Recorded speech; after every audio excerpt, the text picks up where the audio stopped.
जय हिंद। आज की क्लास में आप लोगों का स्वागत है। मैं एहसान सर आप लोगों को कक्षा 11 की मैथ का दूसरा भाग आपके सामने लेकर के उपस्थित हुआ हूं। दूसरे भाग में आप लोगों को समुच्चय का सेकंड नंबर क्वेश्चन पढ़ाया जाएगा। सेकंड नंबर क्वेश्चन आपको जानना है। फर्स्ट क्वेश्चन आप लोग पढ़ चुके हैं, प्लेलिस्ट में आपको मिल जाएगा और प्लेलिस्ट में जा करके और पहला वीडियो जरूर देख लीजिए, पहला पार्ट जरूर देख लीजिए, नहीं तो आपके समझ में अच्छी तरीके से नहीं आएगा। बहुत अच्छी तरीके से आप लोगों को पढ़ना है। आपकी क्लास अब शुरू हो चुकी है 11th की, तो जो बच्चे 10th में हैं, पास कर लिए हैं या अभी रिजल्ट नहीं आया उससे मतलब नहीं है, पास हो जाएंगे। क्योंकि हाई स्कूल में जो मेहनत करके पढ़े होंगे वो बिल्कुल पास हो जाएंगे। अब 11 में मेहनत करके पढ़ाई करना है, क्योंकि 11 और 10 में बहुत कि 11 क्लास जो होती है उस क्लास में आपको बहुत ज्यादा पढ़ना है, विस्तृत हो गया है अब। लेकिन 10 में जो था वो शॉर्ट में था, कम था, सब कम टॉपिक थे, कम क्वेश्चन, कम पढ़ना। लेकिन 11 और लेवल का पढ़ाई है तो उसमें आपको मेहनत करके पढ़ाई करना है। जो भी चीजें नहीं समझ में आती है कमेंट करके बताइए। पहली बार आए वीडियो को सब्सक्राइब कर लीजिए, लाइक कर दीजिए और शेयर कर दीजिए। ज्यादा से ज्यादा बच्चों के पास शेयर करिए, क्योंकि अगर बच्चे अच्छा वीडियो पाएंगे और हो सकता है उनका इंटरेस्ट बन जाए, तो देखने में, अगर पढ़ने में तो इंटरेस्ट बन जाएगा, तो आपकी वजह से उनका भविष्य अच्छा हो जाएगा। तो इसलिए ज्यादा से ज्यादा बच्चों के पास शेयर करें। जो पढ़ने वाले बच्चे उनके पास बिल्कुल शेयर करें और आप लोग लाइक जरूर करें वीडियो को। कोई भी दिक्कत होती है कमेंट करके बताएं। क्वेश्चन नंबर आप लोग 2 देखेंगे, ठीक है ना। पहला आप लोगों ने जाना कि कौन सा संग्रह ऐसा होता है जिसका समुच्चय होता है और कौन सा संग्रह ऐसा होता है जिसका समुच्चय नहीं होता है। तो पहला तो आपने जाना, पहला क्वेश्चन ही था उसमें। अब दूसरा क्वेश्चन लेकर के इसमें उपस्थित हुए हैं। दूसरा क्वेश्चन है, मान लीजिए स्क्रीन पर भी क्वेश्चन आपको दिख रहा है, देख लीजिए उसको। कि मान लीजिए कि a बराबर समुच्चय 1 2 3 4 5 6 है। रिक्त स्थानों में उपयुक्त प्रतीक प्रतीक बिलोंग टू अथवा डज नॉट बिलोंग टू भरिए, ठीक है ना। अब कुछ चीजें हैं जो प्रतीक सिंबल आपको जान लेना है थोड़ा सा। जैसे इसको बोलते हैं भैया बिलोंग टू, मतलब होता है अवयव है। इसको सब लोग नोट कर लेंगे, ठीक है ना। प्रतीक है, सिंबल है। ये होता है does not belong to, English में बोलते हैं डज नॉट बिलोंग टू, अवयव नहीं, ठीक है। इसका मतलब होता है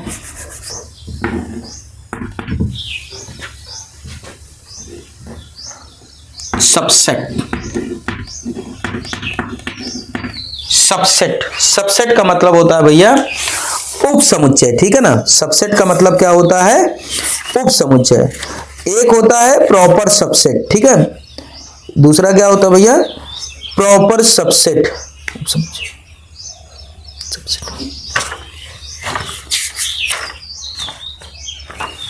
ये आपका सबसेट है। सबसेट का मतलब क्या होता है? उप समुच्चय। सिंबल बहुत जरूरी है, याद रखना। ये होता है proper subset.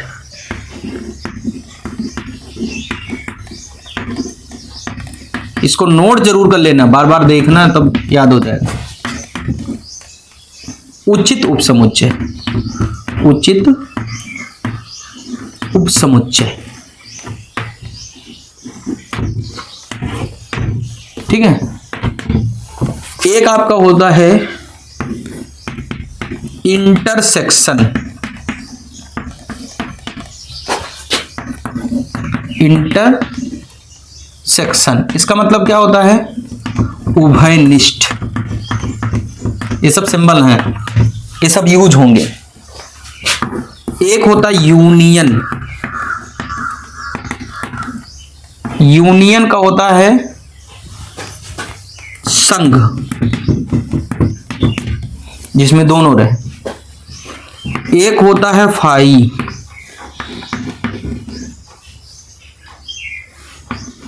Empty set. Empty set का मतलब हो गया रिक्त समुच्चय।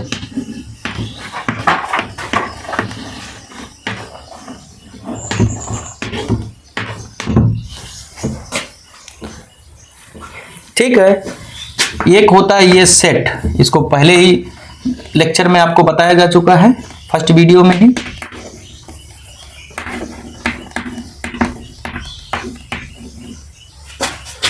सेट को कहते हैं समुच्चय।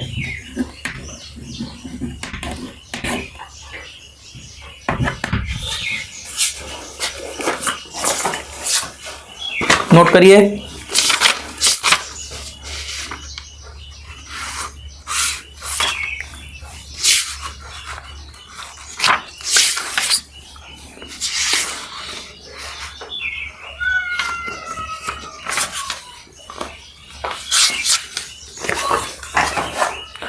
एक और हो सकता है, जैसे इसमें एक त्रिया कैसे तिरछी पाई खींच दे तो इसका मतलब होगा डज नॉट सबसेट। ठीक है ना, इसका एक खींच दे डज नॉट प्रॉपर सबसेट, ये तो अलग बात है, उसको आप लोग समझ जाएंगे। ठीक है ना, तो इतने सिंबल होते हैं जिनको आपको याद रखना भैया।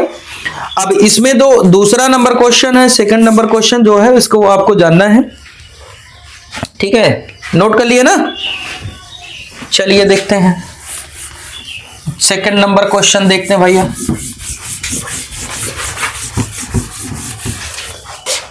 खूब बढ़िया से आप लोग पढ़िए, मन लगा के पढ़िए। मैं जिम्मेदारी के साथ पूरे कहता हूं कि आप लोगों को आएगी गणित, 100% आएगी, उसमें कोई शक नहीं है। ठीक है ना, बिल्कुल आएगी, उसमें कोई दिक्कत नहीं होगी आपको। ए बराबर दिया गया है, समुच्चय दिया गया है 1 2 3 4 5 6, 1 2 3 4 5 6। अगर मझले ब्रैकेट के अंदर ऐसे लिखा है तो इसका मतलब क्या हो गया भैया कि समुच्चय। ठीक है ना, ये समुच्चय दिया गया है 1 2 3 4 5 6। इसमें भरना है belong to, does not belong to. अभी लिखवाया था मैंने उसमें, belong to does not belong to का मतलब होता है, बिलोंग टू का मतलब होता है अवयव है, और डज नॉट बिलोंग टू का मतलब होता है अवयव नहीं है। जैसे पहला है इसमें, फर्स्ट वाला है इसमें 2 5 dot dot A, 5 dot dot A. दूसरा वाला इसमें है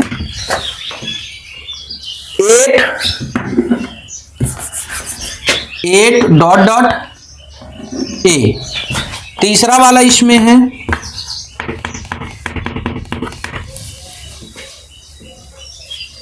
0 डॉट डॉट ए। चौथा वाला आपका इसमें है 4 डॉट डॉट ए। पांचवा वाला आपका है इसमें 2 डॉट डॉट ए। छठवां वाला आपका है इसमें 10 डॉट डॉट ए। आपको इसमें बिलोंग टू जो भी लिखा था मैं, या डज नॉट बिलोंग टू, यही दो आपको भरने हैं, फिल करने हैं। ठीक है, बिलोंग टू या डज नॉट बिलोंग टू। अब आपको इसमें जानना है, जैसे इसका मतलब होता है अवयव है, इसका मतलब होता है अवयव नहीं है। तो 5 ए का अवयव है, ए का अवयव का मतलब हुआ बेटा कि ए ये है, ए में 1 है, 2 है, 3 है, 4 है, 5 है। अवयव का मतलब होता है एलिमेंट्स इंग्लिश में। ठीक है ना, अब आप एक शब्द में, आप एक और अन्य भाषा में समझ लीजिए, अवयव का मतलब होता है मेंबर ऑफ सेट। हिंदी में समझ लीजिए कि इसका सदस्य है कि नहीं है। तो इसमें कौन कौन सदस्य हैं, जैसे एक फैमिली होती है तो उसमें सदस्य होते हैं, आपकी 2 बहनें होंगी, आपके 2 भाई होंगे, आपके माता पिता होंगे, दादी दादा होंगे। इस तरीके से एक मेंबर होता है, मेंबर ऑफ फैमिली। ठीक है ना, उसी तरीके से मेंबर ऑफ सेट है इसमें। ठीक है, उसको एलिमेंट्स, मेंबर ऑफ एलिमेंट्स कहते हैं, या फिर आप ये कह सकते हैं कि ये इसका सदस्य है कि नहीं है। तो जैसे 1 2 3 4 5, इसके एक ये है, एक अवयव ये है, 2 है, 3 है, 4 है, 5 है। गणित की भाषा में अवयव बोलते हैं। मेरी बात समझ में आ रही है कि नहीं? तो इसमें कौन कौन अवयव है? 1 है, 2 है, 3 है, 4 है, 5 है। तो 5 एक अवयव है कि नहीं है? है। तो ठीक है ना, बिलोंग टू भर देंगे। 8 एक अवयव है कि नहीं है? नहीं है, डज नॉट बिलोंग टू। समझ में आ रहा है? बहुत बढ़िया समझ में आया, कोई दिक्कत नहीं होगी। 0 एक अवयव है, ठीक है, समझ रहे हैं आप लोग ना, ये बिलोंग टू। इसमें डज नॉट बिलोंग टू ना, ठीक है ना। 2 एक अवयव है ना, बिलोंग टू। 10 एक अवयव है, नहीं, डज नॉट बिलोंग टू। बात समझ में आई। सेकंड नंबर क्वेश्चन देखता हूं, सॉरी थर्ड नंबर क्वेश्चन, ठीक है ना। थर्ड नंबर क्वेश्चन है, कह रहे हैं कि निम्नलिखित समुच्चयों को रोस्टर रूप में लिखिए, ठीक है ना। निम्नलिखित समुच्चयों को रोस्टर रूप में आपको लिखना है। चलिए रोस्टर रूप में इसको लिखते हैं। एक आपका होता है शार्डियन, एक होता है रोस्टर फॉर्म में। रोस्टर फॉर्म, शार्डियन फॉर्म, एक होता है समुच्चय निर्माण विधि, ठीक है ना। तो रोस्टर शार्डियन एक ही बात है, ठीक है ना, और समुच्चय निर्माण विधि अलग बात है। समुच्चय निर्माण विधि का मतलब होता है कि किस विधि से यह समुच्चय बना हुआ है, ठीक है ना, किस विधि से यह समुच्चय आपका बना हुआ है, यह होता है समुच्चय निर्माण विधि, ठीक है ना। जैसे कि एग्जांपल के तौर पर सभी सम संख्याओं का समुच्चय, सभी सम संख्याओं का समुच्चय, तो ये तो निर्माण विधि हुई, इसी से निर्माण हुआ है, इसी से निर्मित हुआ है, इसी से बना है, ठीक है ना। एक होता है आपका कि शार्डियन विधि, जैसे सम संख्याएं हैं तो 2 4 6 डॉट डॉट कर दीजिए, समुच्चय हो गया। बात समझ में आ रही कि नहीं समझ में आ रही। तो वही चीज यहां पर करना है, इसको हमको रोस्टर फॉर्म में लिखना है, रोस्टर रूप में आपको लिखना है। पहला दिया गया है ए बराबर समुच्चय दिया गया है यहां पर यक्स सच दैट, हाँ इसको नहीं लिखवाया था, इसका मतलब होता है 2 बिंदी रख दें तो इसको सच दैट बोलते हैं। सच दैट 2 बिंदी ऐसे रहे उसी में लिख लीजिएगा जहां सिंबल लिखे हैं। सच दैट का मतलब हो जाएगा सच दैट, इसका मतलब होगा इस प्रकार। क्या होगा इसका मतलब? इस प्रकार। बात समझ में आ रही ना भैया। तो यक्स सच दैट यक्स एक पूर्णांक है, एक पूर्णांक है, ठीक है। और शर्त भी इसमें होगी भैया, -3 is less than of x, x is greater than of, x is less than of 7। ये समझ रहे हैं आप लोग। स्क्रीन पे भी क्वेश्चन मिलेगा, देख रहे हैं आप लोग, और इसको भी देख लीजिए आप लोग, यहां पर लिख भी दिए हैं। अब इसमें जो शर्त है उसी के अनुसार हमको बनाना है, लिखना है, इसको रोस्टर रूप में लिखना है। बात समझिए, यक्स सच दैट यक्स एक पूर्णांक है। गणित ना समझ में है, चूंकि सभी बच्चे अभी पहली बार गणित 11 में पढ़ना शुरू कर रहे हैं, ना समझ में आया तो मुझे कमेंट करना कि सर मेरे गणित नहीं समझ में आ रही। ऐसा नहीं हो सकता है कि आपको अच्छी तरीके से पढ़ाया जाए और आपके समझ में ना आए। गारंटी के साथ बता रहे हैं 100% समझ में आएगा, बहुत अच्छा समझ में आएगा, और आपको बायोलॉजी से भी इजी लगेगा मैथ। जबकि लोगों का मानना है कि मैथ जो है कठिन होता है, बायोलॉजी इजी होती है, जबकि ऐसा है नहीं, ठीक है ना। इसमें इतना टेक्निकल है कि अगर आप बढ़िया ब्रेन का यूज करते हैं, दिमाग का यूज करते हैं, तो आप बहुत अच्छा पढ़ेंगे, ठीक है ना। जैसे यक्स सच दैट यक्स एक पूर्णांक है, बात समझने की कोशिश करिएगा। यक्स का मतलब क्या होता है? X such that x, x इस प्रकार है कि यक्स एक पूर्णांक है। यक्स क्या है? यक्स है समुच्चय के अंदर जो होते हैं उनको सबको यक्स बोला जाता है। यक्स अवयव को कहा जाता है। समुच्चय के सभी अवयव को क्या कहा जाता है? यक्स। सभी अवयव को यक्स, एक साथ बोलने की बात हो तो क्या कह देंगे आप? यक्स। क्या कह देंगे आप? समझ रहे हैं मेरी बात को ना। तो यहां पर जो 1 2 3 4 5 है, इसके पहले वाले क्वेश्चन में 1 2 3 4 5 है, इसमें ये सब क्या है? अवयव है। अवयव तो आप जान रहे हैं ना, इसको आप सिंबलाइज करना चाहें तो आप कह सकते हैं कि यक्स है। क्या है ये? यक्स है। तो यक्स सच दैट यक्स एक पूर्णांक है। कहने का मतलब इसके अंदर जो अवयव लिखे जाएंगे वो एक पूर्णांक है, ये कहा जा रहा है। लेकिन आगे क्या कह रहे हैं? और -3 से बड़ा है और 7 से छोटा है। तो इसमें एक पूर्णांक कहा जाता है। पूर्णांक ऋण पूर्णांक भी होता है, धन पूर्णांक भी होता है। अगर ये कह देते कि धन पूर्णांक है तो पॉजिटिव इंटीजर ही लिखते आप, धनात्मक संख्याएं ही लिखते। लेकिन अगर कह रहे हैं कि पूर्णांक है तो उसमें ऋण धन दोनों लिखा जाएगा। तो जैसे -3 से बड़ा क्या होता है? -2 होता है। और क्या होता है? -1। और क्या होता है? 0। और क्या होता है? 1। और 3 4 5 6 7। ठीक है, लिखा जाएगा 7? नहीं लिखा जाएगा, क्योंकि कहा जा रहा है कि यक्स जो है 7 से छोटा है। ठीक है भाई, तो यहां पर ऐसे इतना लिख देंगे बस। समझ रहे मेरी बात को ना। ये है आपका आंसर, कर लेंगे ना आप लोग। दूसरा क्वेश्चन, अभी जगह है। ये तो पहला रहा। दूसरा क्वेश्चन है यक्स सच दैट यक्स संख्या 6 से कम एक प्राकृतिक संख्या है। यक्स बी बराबर यक्स सच दैट यक्स 6 से कम संख्या 6 से कम एक प्राकृतिक संख्या है।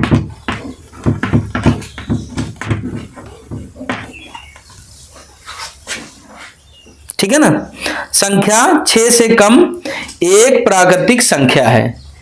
संख्या 6 से कम एक प्राकृतिक संख्या है। ठीक है ना, ये कहा जा रहा है। ये कौन सी विधि है, इस किस विधि में लिखा गया है, किस विधि में लिखा गया है? समुच्चय निर्माण विधि में लिखा गया है। किस विधि में लिखा गया है? समुच्चय निर्माण विधि में लिखा गया। किस में बनाना है इसको? किस में बनाना है भाई? रोस्टर रूप में लिखना है। किस रूप में लिखना है इसको?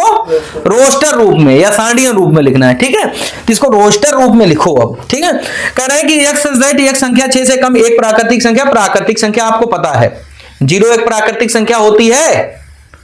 नहीं। कहां से शुरू होती है प्राकृतिक संख्या? 1 से। 1 2 3 4 5 6 7 8 9 10। ठीक है ना, तो यहां पर आप क्या लिख देंगे?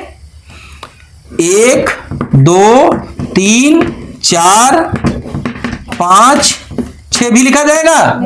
नहीं, क्योंकि 6 से कम कहा जा रहा भाई। ठीक है ना, तो ये हो गया। समझ भाई बात? चलिए ऊपर इरेज कर देते हैं सेकंड वाला क्वेश्चन।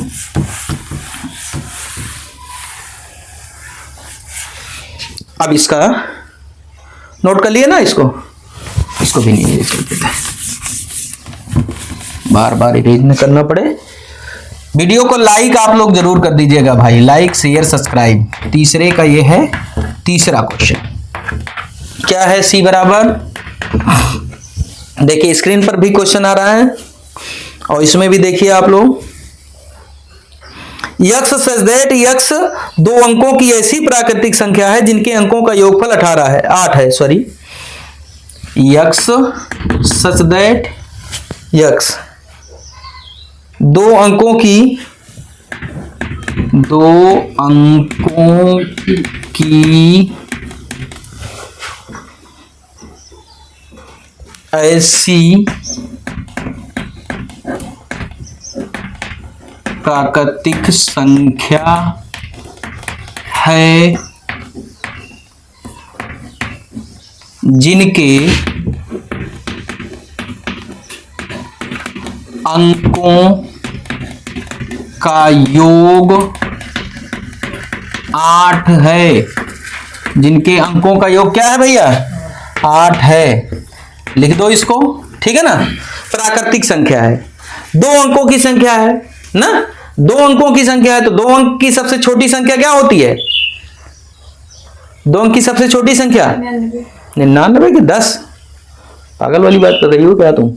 2 अंकों की सबसे छोटी संख्या क्या है? 10 है। सबसे बड़ी संख्या 99 है ना। 99 के बाद 1 जोड़ दें तो प्लस हो जाता है 100 ना। तो सबसे बड़ी संख्या क्या है? 100। 99 है 2 अंकों की। और सबसे छोटी संख्या 3 अंकों की 100 है। ठीक है, तो यहां पर देखिए 2 अंकों की ऐसी संख्या प्राकृतिक संख्या लिखना है जिनको अंकों का योग कितना हो? 8 हो। बताइए। एक साथ मैंने 17 बोला, एक साथ 17 26 और 35 और 44। बहुत अच्छा, बहुत अच्छा, बहुत अच्छा। 80। इतनी संख्याएं ऐसी होंगी जिनके अंकों का योग जोड़ लीजिए। 2 अंक है ना इसमें, जोड़ो 8 8 8 8 8 सबके अंक हैं। ठीक है ना, ये आंसर हो गया। ठीक है ना, क्वेश्चन नंबर 4 देखिए। क्वेश्चन नंबर 4 है यक्स सच दैट यक्स एक अभाज्य संख्या है। एक अभाज्य संख्या है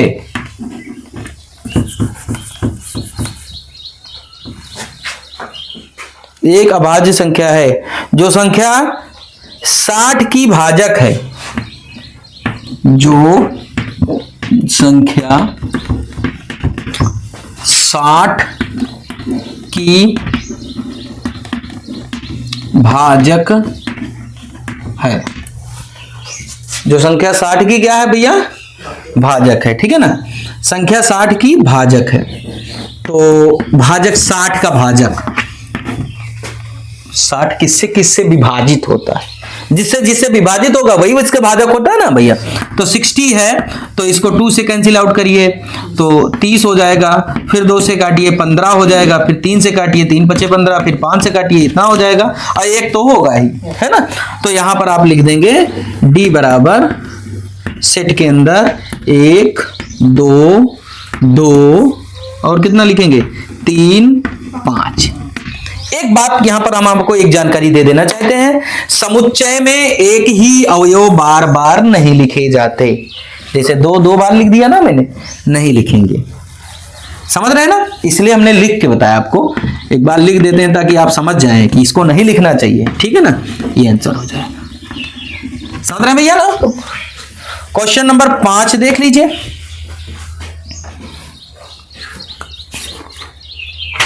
क्वेश्चन नंबर 5 है ई बराबर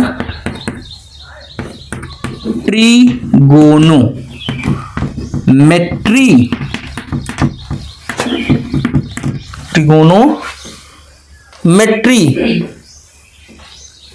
शब्द के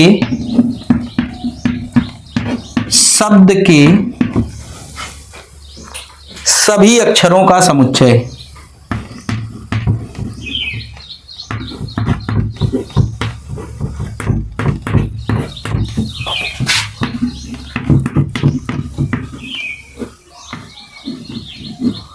समुच्चय, सभी अक्षरों का समुच्चय।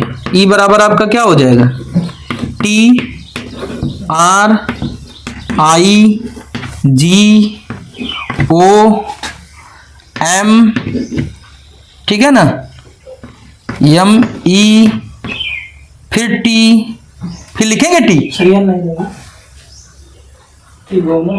हाँ गोनो गलत लिखे हैं,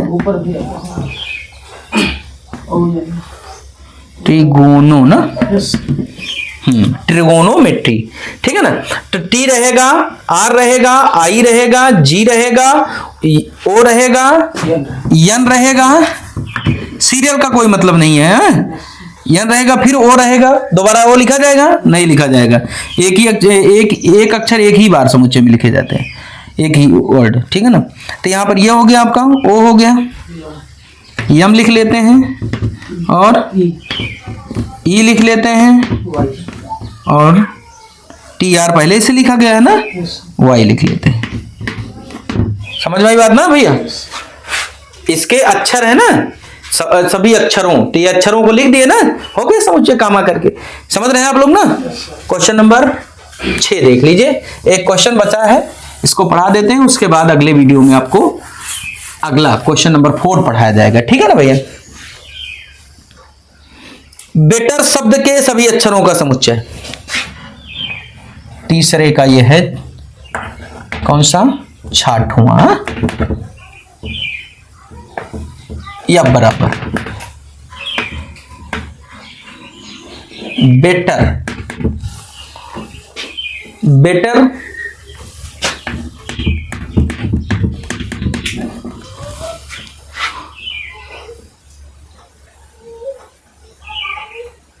शब्द के सभी अक्षरों का समुच्चय, ठीक है ना। बस प्रॉब्लम तो होगी नहीं, आपको जाना है ना, डी रहेगा, ई रहेगा, टी रहेगा, आर रहेगा, बस ना, ठीक भैया ना। समझ में आ गया सबके ना। वीडियो कैसा लगा कमेंट करके बताइए। वीडियो देखने के लिए धन्यवाद, थैंक यू वेरी मच।